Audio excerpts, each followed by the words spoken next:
对于鬼神你可以不信，但是你要尊敬，这是我们中国自古的习俗。你听过峨眉山的故事吗？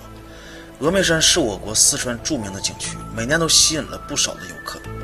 但是在解放前，它发生了一场神秘的爆炸事件，事故造成了76人当场死亡，现场死亡恐怖，姿势怪异，而爆炸的原因至今成谜。当时更传出是三霄娘娘显灵这样灵异传说。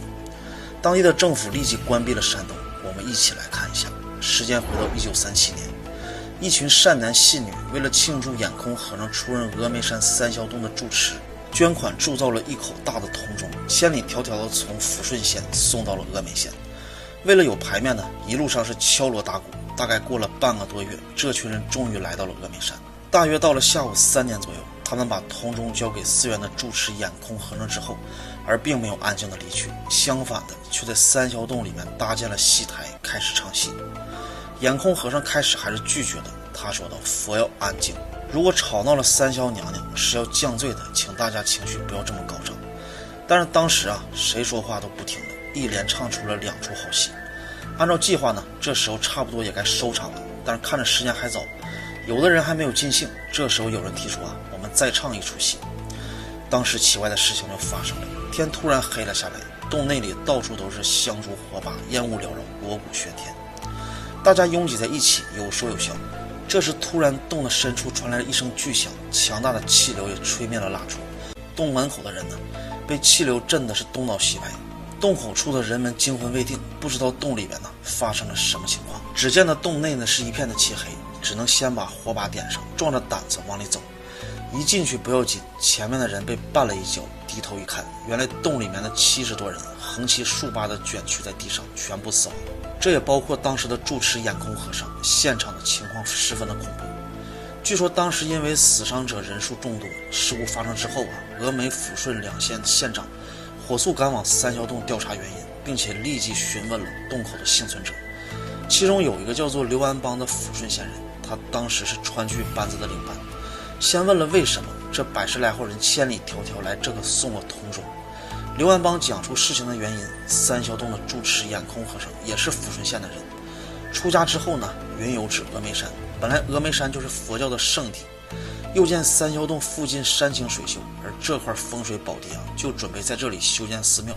但是修建寺庙也需要很多钱的，和尚就去成都、重庆等地化缘，寺庙才得以顺利的完工。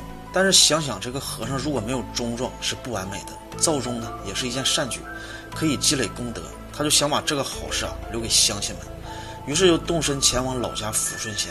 和意料之中一样，众多乡亲们对此事情非常的热情，立即就答应了下来，这才有了后面千里送钟的时间。县长们觉得这个理由还说得过去，又问当天为什么在洞中逗留了这么长的时间。这个刘安邦说，安置完钟之后呢，乡亲们在这里大演出了3出戏，第3出戏呢还没唱2句就出事了。旁边的师爷就问到了，唱的是哪3出戏刘安邦说道，开始唱的是水漫金山寺、八仙过海这2出戏。2出戏唱完之后呢，大家意犹未尽，于是人群之中不知道谁喊了一嗓子，点了一出非常应景的，叫做三霄大摆黄河阵。洞里面的人很多都叫好，谁知道没有唱2句就出了这么大的事情。而刘安邦等20多个人当时想去洞外抽烟，这才躲过了一劫。这个师爷呢本来就非常的迷信，听完之后大惊失色。他对县长说，这一定是三霄娘娘发威了。县长也纳闷了，此话怎讲呢？师爷说，您可知三霄大摆黄河阵这一出戏讲的是什么吗？2个县长当时摇了摇头。这个师爷说道，这是《封神演义》里面一段故事。三霄娘娘这个名称呢，分别是云霄、琼霄、碧霄3位娘娘的合称，她们都是截教通天教主的弟子，也是赵公明的师妹。这时2位县长才恍然大悟，原来唱的这出戏里面，三霄娘娘竟然是助纣为虐的反面角色。去三霄洞唱这个，这不就是自寻死路吗？为了查明真相，当时也请了许多专家来三霄洞做调查。此洞位于峨眉山海拔1000多米的低道山崖之上，洞高3米，宽有5米，已探的洞深有200多米。一开始有人这样怀疑，肯定是有人人为引爆引起的。但是除了洞口的人听到一声巨响之外，仅从尸体的状态来看，他们并不是被炸死的，而且找不到任何人安装炸药的证据。这样一来呢，虽然排除了人为的因素，反而有更多的人相信怪力乱神之说。